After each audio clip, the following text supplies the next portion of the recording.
Hey folks, welcome to Project Gamma. At Project Gamma, we have smart conversations with smart people across entrepreneurship, technology, and cybersecurity. My name is Warner Moore. I'm a technologist and security leader who helped build multiple business-to-business software as a service companies who's passionate about modern cybersecurity practices. I'm also the founder of Gamma Force. At Gamma Force, we help tech and health tech companies with cybersecurity strategy by acting as their fractional security organization. Today, I'm excited to have Rob Zwink with us here. Rob has a deep career as a technologist where he went from software engineer to director at corporate Chase Bank. It doesn't get much more corporate than that. He ended up establishing himself as an expert engineer in Chase. In 2010, that was 48 people of 45,000. Not many expert engineers in Chase, which let him do all sorts of cool things, cool skunkworks projects, including applying blockchain to solve financial problems at scale. Rob took that experience and joined as CTO and co-founder of a blockchain startup where they got funding and were working to use blockchain to solve problems for the real estate title industry.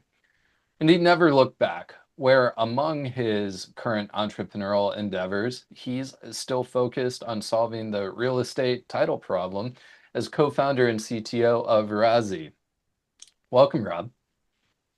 Thanks for having me, Warner. And as you went through your own intro, I wanted to call out how much I appreciate your passion for community building that comes through in all of our various meetups and chats. So thank you, Warner.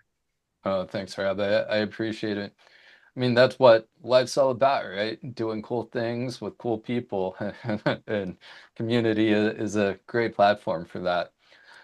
So, one of the cool things about your background, Rob, is you're quite early in applying blockchain to solve real problems. Your first work applying blockchain was back in 2017, at least with the Safe Chain startup. What are your thoughts on applying blockchain to solve real problems? When I was at JPMorgan, blockchain was hitting the majority of headlines, and a lot of the experience I had over the 13 years that I worked there, five of them were with mainframe computers. And I had a appreciation through that experience with the journey of different types of databases, from sequential databases to relational databases. There was document data stores. So when a brand new database type comes out, decentralized database, effectively, I uh, spent a lot of time thinking about where could it go next. I mean, it was a clear application for like Bitcoin and cryptocurrency, but where would it go next? Through the experience with applying it in residential real estate title, I think what I really grew to appreciate is that while there are trade-offs in every architecture decision, I hadn't fully appreciated just how expensive the application of blockchain would be. And the main reason I would say expensive is that there are 3,000 counties in the U.S., or over 3,000 counties, and each county has its own recorder, auditor, clerk of courts, engineer. And when you think about how maybe ideal that could be for a decentralized network of persistent data, there's also like all of the nodes, the management of the nodes, the power that is required to if you're using like a proof of work algorithm, and all of that complexity is effectively traded off for trust of essential utility. And many of those utilities, like the county recorder, need and require trust to operate. So I think the short answer to where I think when I think about blockchain these days is that it still has like any viable technology and application. I think as one considers where to apply it as a technology, one has to really factor in the complexity and the cost, which in the sort of fun of the late 2010s, that was lost on a lot of people. It was kind of it's a you know a hammer in search of a nail, and I think that many of those nails just don't warrant the expense. So I think one day there could be a auditor or recorder application of blockchain, I think it'll come at a fairly significant expense. Yeah, I've always appreciated the tech of blockchain way more than crypto. Sorry, folks in the audience who love their cryptocurrency. I mean, that's fun in its own right, but blockchain as a ledger and as a record is really interesting. And I interesting context you bring up too, around the cost, right? In this case, it's going to be compute, right? Now that I think about it, the technology problems we're solving right now, at least the leading technologies we're using, blockchain, AI, Gen AI, these are really expensive tech, compute-wise. And for years, CRUD apps, SaaS, we weren't doing very computational stuff to solve many business problems. Yeah, and I mean, and as you're saying it too, it's like work near the Ohio Supercomputer Center, and a few years ago, I had an opportunity to tour it, and the sheer amount of processing power at a supercomputer center, and then how that now kind of packs neatly into an NVIDIA H100, and if you multiply that times the number you can fit into a supercomputer center, I mean, our compute capacity is incredible. It's amazing, in 2025, and the idea that uh things are expensive. We are choosing to do expensive things like LLMs and AI generated videos and images, and sealing blocks for the purpose of, peer to peer transfer of value. There is an opportunity to apply that in like government space for residential real estate. I think I could describe and kind of detail what that vision could be. I think that just, yeah, the sheer complexity and cost requires a go-to-market strategy that is still very expensive. Like even just to kind of get something meaningful in market is 30 million more to do.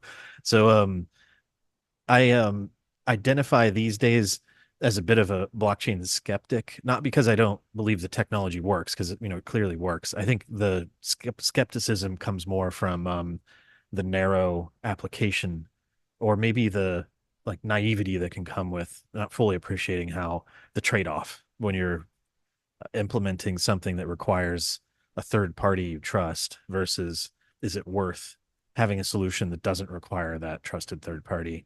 And I think these days, residential real estate is something I think is almost biological or something. It's like you know, if somebody's messing around with my car, I'll like call the cops. If somebody comes to my front porch, I mean, it's like your hands start to get a little sweaty thinking about it. It's like it's a biological response. It's my home, and the institutions we've created to kind of protect this concept of ownership of those homes from like creating 3,000 counties and refusing kind of federal recorder systems that manage deeds. It's all very interesting. There's a lot of inefficiency in the process of residential real estate transactions, like that is almost baked in order to protect that independence.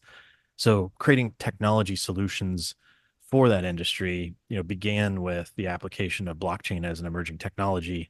And where I'm at today is more around interviewing title offices, interviewing the people who work at real estate title insurance underwriters. They are effectively the stewards of a $30 billion a year business. And how can I develop software that can reduce operational inefficiency, improve automation, create opportunities for lower costs for consumers that creates an opportunity for homes to be more liquid. The idea of refinancing, and thinking about the percentages you have to pay to do that. If we can lower that, make it easier to buy and sell homes, it's an interesting problem to. It's complicated enough to keep one busy who enjoys solving problems. And that's what I love about you, Rob. It's like you're about as nerdy as they get as far as technologists go.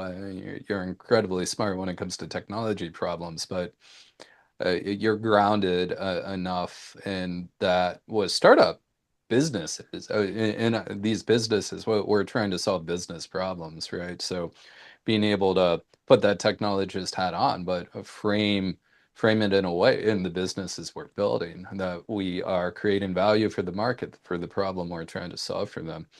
So you learned a bunch about the title industry with SafeChain, and now you're taking that learning and building Razi. What's new with Razi? Yeah, I would say even as you outline that journey at Chase, we would put together PowerPoint presentations, and there was always someone who would say, we need to create a slide that shows the ROI. And these would be for internal tech build efforts. And it was always kind of confusing. Almost, 13 years, it was still like felt like an afterthought to think about, well, the cost and the reward and how do we really rate that? I mean, these aren't revenue generating projects. These are efficiency gains within like a giant institution. Um, Whereas with a tech startup, like the ROI is everything. I mean, you need to be able, you need to know, like, well, I'm going to send somebody to Colorado conference for $1,800. How many sales are they going to bring back, or what's the relationship value? So I think that even from the early days of after leaving Chase, I was still naive in that front. Coming into a tech startup, we were able to raise a reasonable seed round for the Central Ohio. We had some early successes and wins with revenue generating products, but I feel like I had to learn early and the hard way just how important it is to keep an eye on the product you're building. Are you solving a real problem? So after SafeChain, I ended up as CTO and co-founder or CTO of a fintech in Minneapolis called ClickSwitch, and all ClickSwitch did was help you switch your bank from one bank to another by switching your direct deposit. Um, they sold each switch for $25. They sold the company for $90 million. It was a clear need. Banks loved it. Banks loved the ability to gain a primary account relationship. Like that's what they wanted. They wanted your direct deposit so that they could sell you auto loans and credit cards. And comparing the experience of SafeChain to ClickSwitch, my partner at Razi, we looked at it and said, well, what did we learn? And we're like, let's find a business problem and title and solve that. Let's interview, let's, essentially assess our target market. We'll take the sort of product management discipline that we've learned through all of this experience, thanks to the folks we got to work with, and made Razi more of a less of a less of a moonshot, more of a let's grow with revenue by building software for an industry based on the specific needs they have right now. um, I think there's room for both of those types of companies. Don't get me wrong, like building a peer-to-peer system for residential real estate transactions. So if I own my house outright and you want to buy cash, why don't we just take care of this right now on our mobile phones is amazing.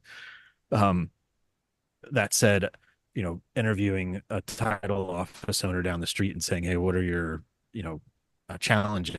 And if you can sell something to them for $20 a month and multiply that times 6,000 title offices in the US, like that became more of our focus, which I've enjoyed that transition. Hmm.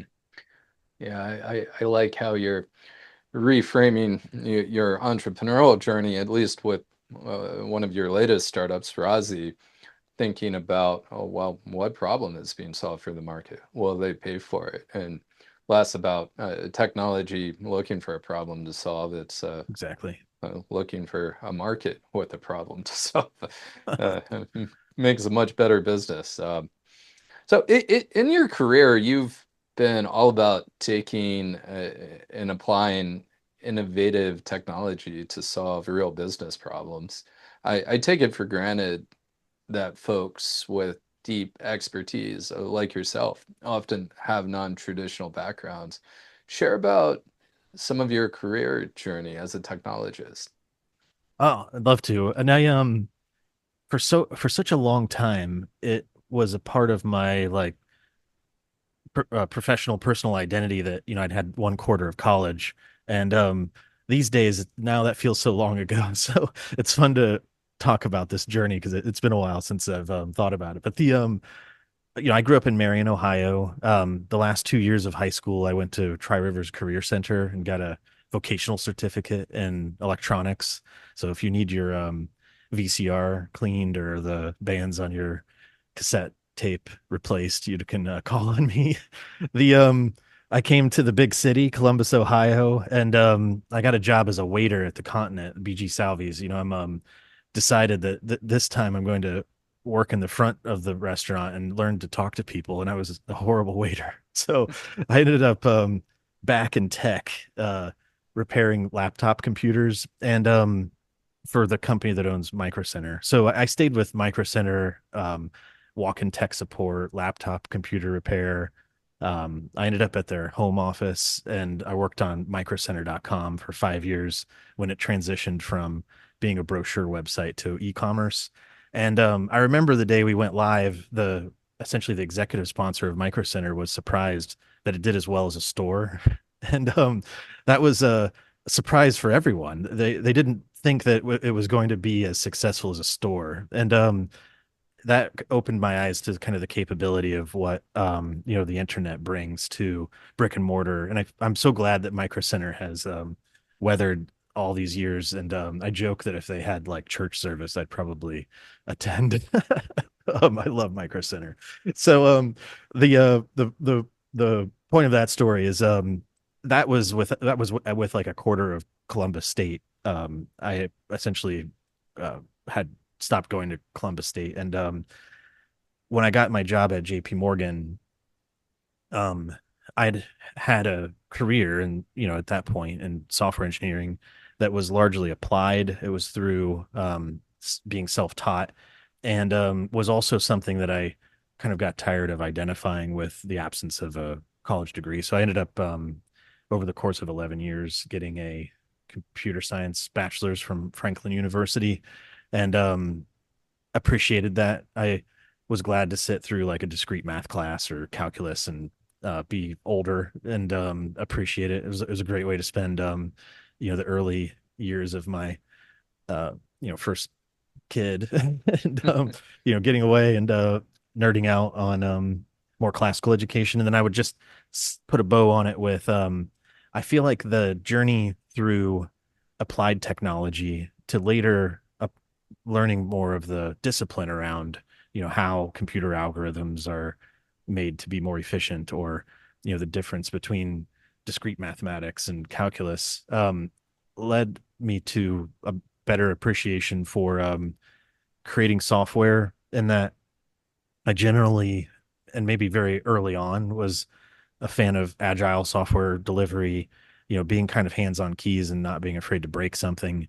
There are times when using engineering as like, say you're building a bridge, you should take the time and get your plans and have your requirements, and the design should be specific. But when you're building software, it's okay to build things early, fail fast, potentially break things.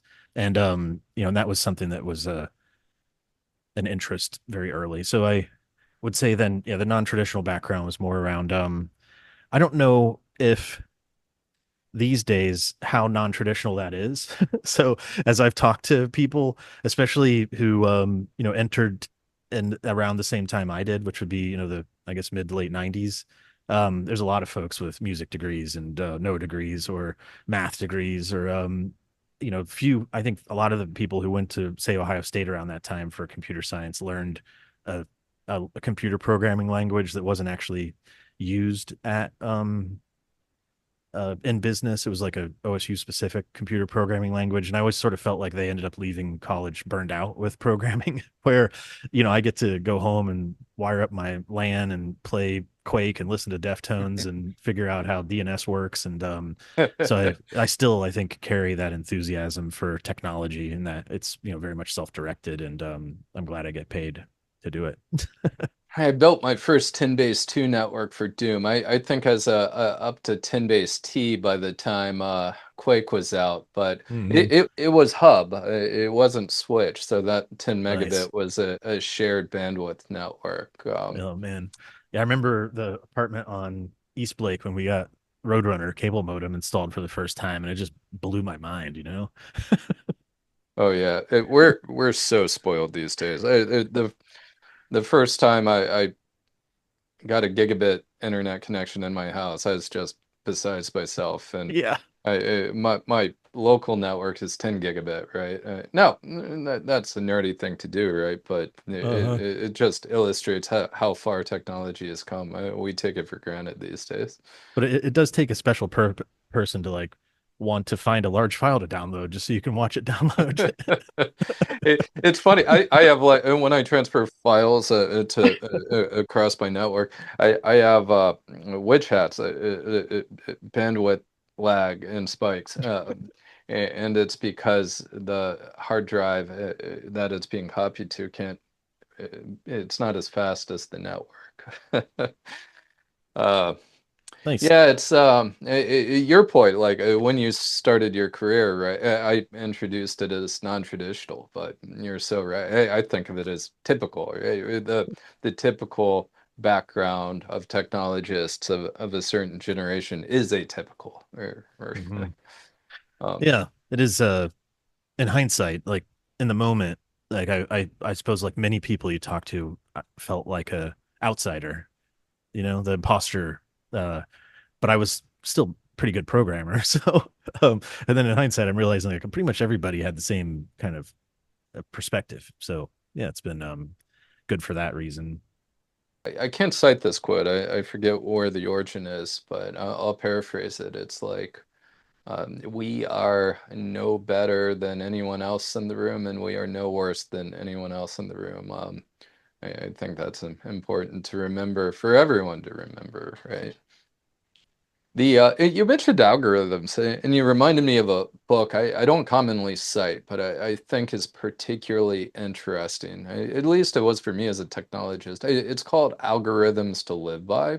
Mm. And it's really just talking about computer science algorithms and how they apply to decision making in our life. And it's really interesting book. Hmm. Yeah, I have two that would come to mind in that category. One is patterns and anti-patterns and change management, which just had a very interesting structure for how to communicate like what works and what doesn't work in a book form. And I don't necessarily I didn't necessarily use it as a reference guide, but I did use the structure for it for like sort of architecture style work while at Chase. Like I liked the idea of focusing more on things like anti patterns, it's like what to look for and how to find them, and then when you find them, you know what to do about them. And then another book was by Martin Fowler called Patterns in Enterprise Architecture, which, as I think about the future, specifically to, you know, the application of AI within the industry of software engineering, and you know, receiving a question like, you know, what does it mean to tech elevator or to a computer science degree, or like what does it mean to people entering the industry? I think things like patterns in enterprise architecture, like when to use a message queue or when to use a relational database, when to use a blockchain database, like, you know, when to use a high performing search index like Elasticsearch. I think being able to answer those questions are way more important than, you know, using BlueJ to program Java without the benefit of you know, automatic formatter or linting or so there's I think a shift coming where it's hopefully will happen quickly because, you know, right now I feel somewhat overwhelmed by the amount of interesting projects that business leaders are able to essentially deliver a very high fidelity prototype using tools like Lovable. You know, they create these React based, you know, they're programming for the first time and they're like, hey, can you finish this? And it's not anywhere, it's like 1/5 of the work you'd have to do to get to like $10,000 MRR, you know? So I think having people coming out of school with the ability to take a React app and apply patterns in order to like build a business that can get to, some kind of revenue versus focusing on like where the semicolon goes, um, will be an interesting. I see that the need, and I could see the transition, and it's in many ways part of that journey from 1996 to today is how things have changed. Yeah, I love that. And that context, I think, is so important, right? We can prototype faster, right? But if we want to scale this product, well, what got us there won't get us there. Mhm. Another book around architect, because as far as tech books go, those were always my favorite tech books to read, and the more high level, because tech, I'd rather read a man page for the tech that's changing every day, but the architecture and the patterns are more lasting. And a book for that is related is called Web Operations, and it's more Okay. for like scale distributed computing platforms and things with big websites is there is no one way to do it, right? Hmm. There are a lot of ways to solve similar problems and viable ways. And the book is all about exploring different architectures that were scaled with different tech companies. Really solid book. Cool. Yeah, through the while at JPMorgan, I got a certification from Carnegie Mellon in enterprise software architecture. And I would say the primary tenet of that certification is trade-off analysis and being able to articulate non-functional requirements. So I think to your point around there's many ways to do like many ways to build a system.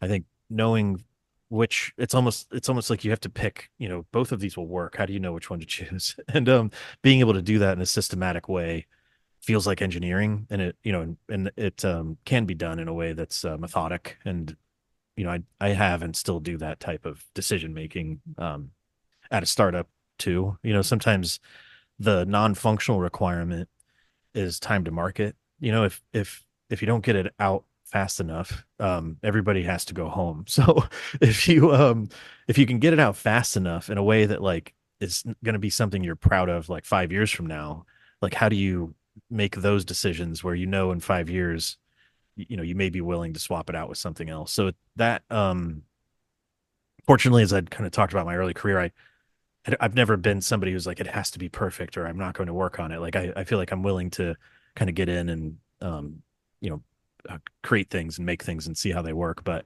at the end of the day, being able to balance that with, something you're proud of 3 to 5 years later, um, is, can be a discipline. I wrote that down. If you can't get it out fast enough, everyone has to go home. Oh, Rob Yeah. Zwink. Nice. That's a great line. You're talking about building things, and I love all the entrepreneurial irons you have in the fire, and they're all tied to building something meaningful. Of all things, you created a vending machine to sell libations. Let's talk about that. Yeah. So VendGuard is a company that has now three different kinds of devices that enable a vending machine to sell age-restricted products. So the three different devices have varying degrees of uh, essentially biometrics. So for example, there's a vending machine at a local brewery called Land Grant where you can place your ID on a glass tray. It'll read the PDF 417 barcode. It'll do optical character recognition on the top. It'll compare the data in the barcode to the data on the top. It'll then find the largest face on the top because there's two faces, like a tiny little face and a big face. And then it'll look for a person in the front facing camera to ensure that they're on the ID. And that happens in 400 milliseconds.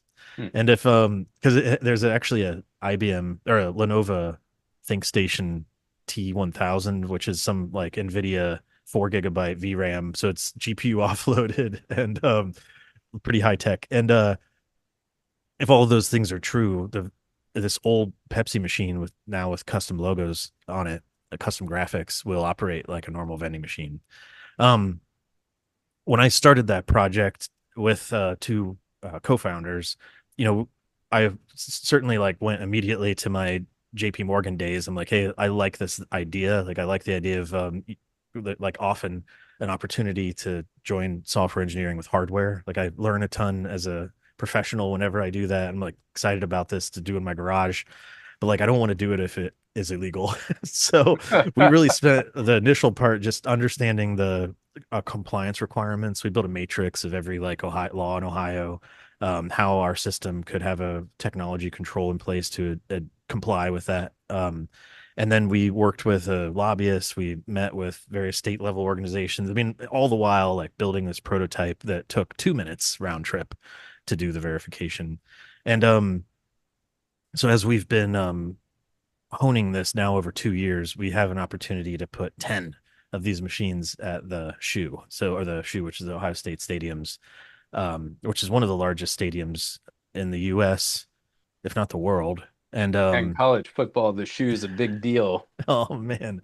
So yeah, so we have five different beer vendors who will have their graphics on the machines, and we're actually using Ohio's mobile driver's license technology instead of the biometric capability, in that this will allow the user of the vending machine to essentially activate their smartphone with their own thumbprint, so it kind of takes the biometric risk and moves it out of the machine. And that is also like silly fast. You essentially walk up like you would pay with your credit card, double click, activate the driver's license, tap it. You get a success message, and then the machine will operate as a normal vending machine, but in this case, selling beer. So, um, as in thinking about the application of emerging technologies within just like almost like normal businesses, that was a very satisfying project because, as I mentioned, I mean, the computer behind the scenes of this old Pepsi machine at land grant is a $1,200 computer, just not a lot of money, but that said, it's like a decent little book size computer that has some advanced facial recognition and optical character recognition and barcode scanning and identification, and then the mechanical aspect of activating the buttons. All of that's like in a small bundle that can then be activated. And then with this, the mobile driver's license tech, Ohio's been able to do that just within the last few years. And so it's exciting to be part of a project that's introducing,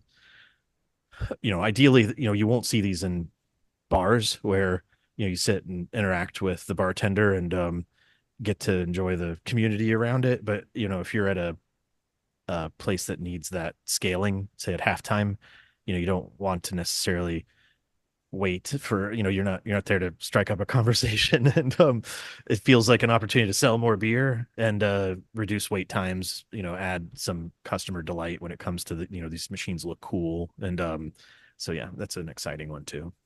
VendGuard. Love that. Move fast and break things, but don't go to jail. Yeah. Well said.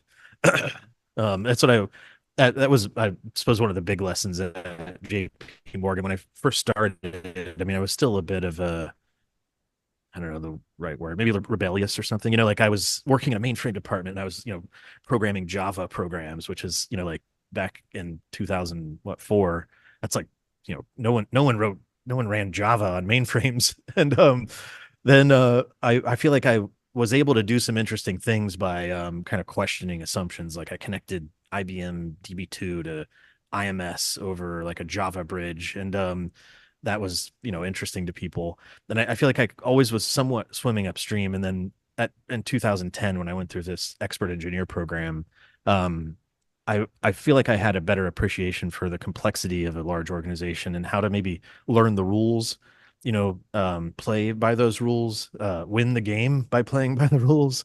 And that's when I was able to, effectively like work through the promotion cycle. And, when I left JP Morgan, I had was leaving a, perfectly reasonable job. I think as I think about one of those things I learned was to where one can like innovate and question assumptions, challenge authority, but there's also moments where when it comes to compliance, like if you can demonstrate through a matrix, like here's what you asked me to do and here's how I'm doing it, it's so much easier than like I'm not going to do it and I'm going to change your expectation for it.